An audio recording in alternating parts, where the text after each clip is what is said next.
مرحبا بكم متابعين الأعزاء، حياكم بتحية الإسلام. السلام عليكم ورحمة الله وبركاته. أهلا ومرحبا بكم. في حلقة النهاردة هنتكلم عن مذنب هالي، الزئر اللي بيظهر كل 76 سنة، وشوف إزاي بيغير شكل السماء ويبقى شاهد على التاريخ. كل 76 سنة بيظهر في السماء زائر نادر جدا، مش نجم ولا كوكب، ده جسم بيجر وراه ديل طويل من النور. كأنك لما بتشوف في السماء بتشوف رسام عبقري بيرسم رسمة جميلة جدا ولوحة فنية بديعة. هو مذنب هالي، أشهر مذنب في التاريخ، اللي كل ما يعدي من حوالينا يا إما يسيب وراه شهب ومنظر بديع أو ذكريات جميلة، وفي بعض الأحيان رعب، لأن في بعض الأزمنة وبعض العصور الناس كانوا بيعتبروه نذير لأحداث عظيمة. وفي الحلقة دي هنجاوب على أسئلة كتير. إمتى نقدر نشوفه؟ بيتكون من إيه؟ وإزاي ضرب القمر؟ وإيه علاقته بغزو إنجلترا؟ جاهز؟ يلا بينا نبدأ معانا الرحلة الكونية، رحلة ما بين النجوم. مين هو مذنب هالي؟ ومين هو اللي اكتشفه؟ مذنب هالي هو من أشهر المذنبات الدورية في التاريخ، بيظهر في السماء العين المجردة كل 76 سنة تقريبا، واللي اكتشفه هو العالم الإنجليزي إدموند هالي سنة 1705 ميلاديا. بعد ما لاحظ ان في حاجه معينه او جرم معين في السماء بيظهر في اوقات مختلفه، وفي تشابه كبير بينه وبين الملاحظات الكبيره، فخمن ان هم كلهم بيرجعوا لجرم واحد.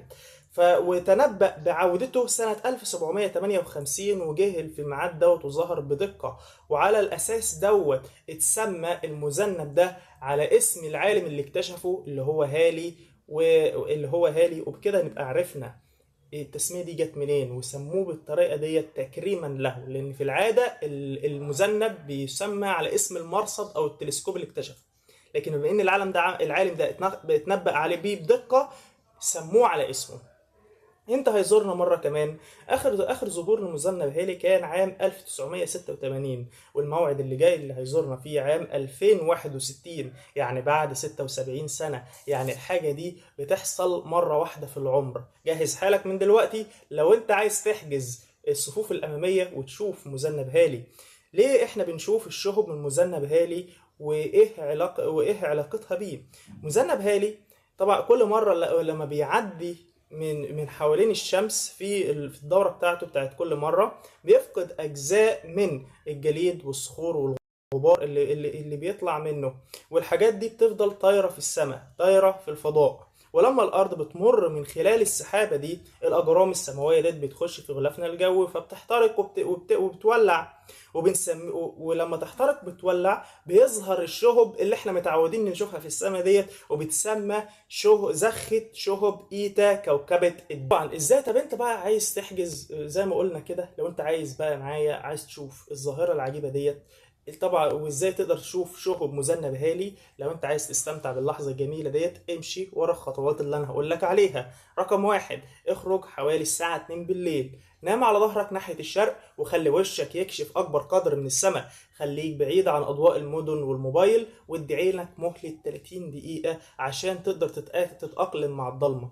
وخلي بالك، حاول ابعد على قد ما تقدر عن ضوء القمر عشان ما يحجبش بعض من الشهب الخافتة الصغيرة اللي ممكن تشوفها، فتقدر تشوف جمال المنظر كله من غير ما ينقصك منه حتة. الأفضلية طبعا للأسف الأفضلية إن مش كلنا ممكن يقدر يستمتع بالمشهد دوت، لأن السكان نصف الكرة الجنوبي بيكونوا الأفضل في مشاهدة المنظر البديع دوت، لكن نصف الكرة الشمالي اللي احنا عايشين فيه واللي احنا ساكنين فيه نقدر نشوفه برضه، بس لو كانت السما صافية. ليه هنا يا عزيزي المشاهد بتسمع إيتا كوكبة الدلو؟ ليه سميناها بالاسم دوت؟ لأن الشهب دي بتظهر من عند نجمة اسمها إيتا في برج الدلو، في كوكبة أو برج الدلو، والنجمة دي من ألمع نجوم كوكبة الدلو، علشان كده اتسمت بالاسم ده. هو مذنب هالي ليه تاريخ؟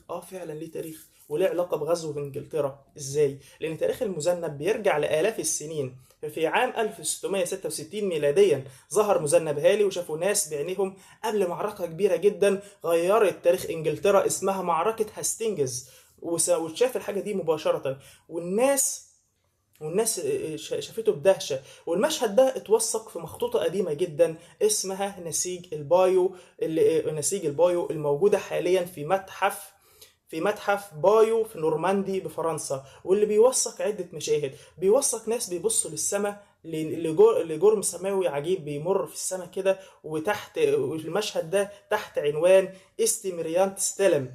وفي المشهد الثاني اللي بعديه تحت عنوان هيك هارولد ريكس انترفيكتوس است، اللي هو فيما معناه، وبيوضح موت الملك هارولد. يعني ده معناها ايه؟ ان حصلت معركه هاستنجز بقياده الملك هارولد ملك انجلترا ضد القائد ويليام الفاتح اللي هو قائد الجيش الفرنسي، والقائد ويليام قدر يقتل الملك هارولد.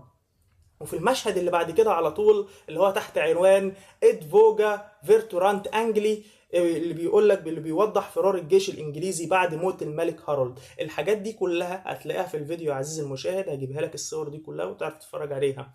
وبص في المصادر برضو، باكد المصادر اتاكد منها عشان تعرف انا جبت الكلام ده منين.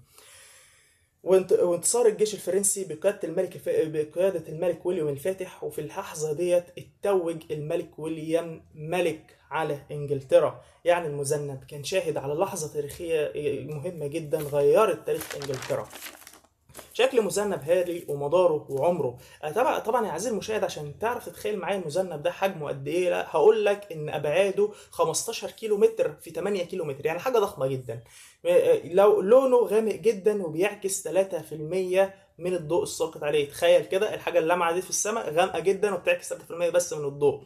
بيدور حول الشمس بس مش زينا، بيدور في مدار إهليجي بيضاوي الشكل وبزاوية ميل 18 درجة عن مدار باقي الكواكب، وبيدور بحركة تراجعية. يعني إيه حركة تراجعية؟ يعني بيدور عكس مدار الكواكب، عكس مدار الكواكب.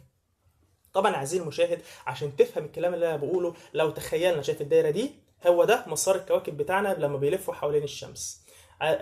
المذنب هالي بيدور في مدار إهليجي، يعني استحالة يكون دايرة، حاجة بيضاوية كده، حاجة بتلف كده عاملة زي البيضة كده، تمام، حوالين الشمس اللي هو المركز هنا بزاوية ميل 18 درجة. يعني ايه؟ يعني الكواكب بتلف بالطريقة ديت، هو هيلف من فوق لتحت، مش هيلف كده، هيلف من فوق لتحت بزاوية الميل الواضحة دي. ومع المدار باقي الكواكب. يعني هو ده، حاول تخيل معايا الموقف وانت هتفهم، ويتمنى ان تكون المعلومة وصلت بشكل كويس. والمدة اللازمة ليه عشان يتم دورة كاملة حوالين الشمس هي 76 سنة، فعشان كده بيحصل مرة واحدة في العمر. وتخيل سرعته يا عزيزي المشاهد، ان سرعته بتصل ل 66 كيلو متر في الثانية. لكن تألق المذنب هالي دوت مش هيدوم كتير، لسبب ان في كل مرة بيدور حوالين الشمس بيفقد اللي عليه، اللي هو بيتكون من الميه والميثان، مواد كتير جدا اللي هي بتخليه بيديله اللامع الجميل دوت. فبعد عدة دورات شمسية هيفقد كل الجليد اللي عليه ويبقى مجرد جرم سماوي عادي، مش هيدي أي أثر ولا أي حاجة. لكن يا عزيزي المشاهد برضو ما تيأسي، العلماء لما بصوا على مذنب هالي عرفوا إن عمره مش كبير قوي، وإن هو لسه شباب، وإن عمره بيقدر ب1000 دورة شمسية. مذنب هالي بتضرب القمر طبعا، وبالفعل ضربت القمر. ناس سجلت في الصور اللي انا هعرضها لكم في الدقائق اللي جايه ديت ان شهب ايتا كوكبه الدلو ضربت الجزء المظلم من القمر. وباين من الصور ان مكان الضربه اللي حصلت في القمر دي كبيره جدا، والنيزك ده متوهج جدا بيدل على ضخامه الضربه. طبعا يا عزيزي المشاهد بس عشان تفرق ما بين الشهاب والنيزك، الشهاب هو ده الجرم السماوي اللي دخل الغلاف الجوي فاحترق وما وصلش للارض، لكن لو وصل للارض بقى نيزك. واحنا عارفين ان القمر لا ملهوش اي غلاف جوي، فعشان كده الشهب بتخبط فيه كل شويه وبتعمل فيه الحفر والتصادمات الكبيره ديت.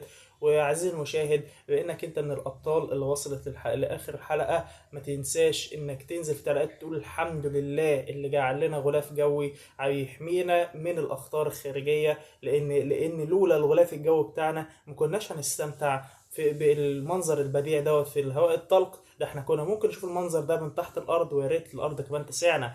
وفي الخاتمه بقول مذنب هالي مش بيزورنا كتير، بس بيعدي بيخلي الارض بتلمع ويمكن يكون ده المفروض اللي احنا نعمله احنا كمان، نعدي في حياة الناس ونسيب ورانا نور.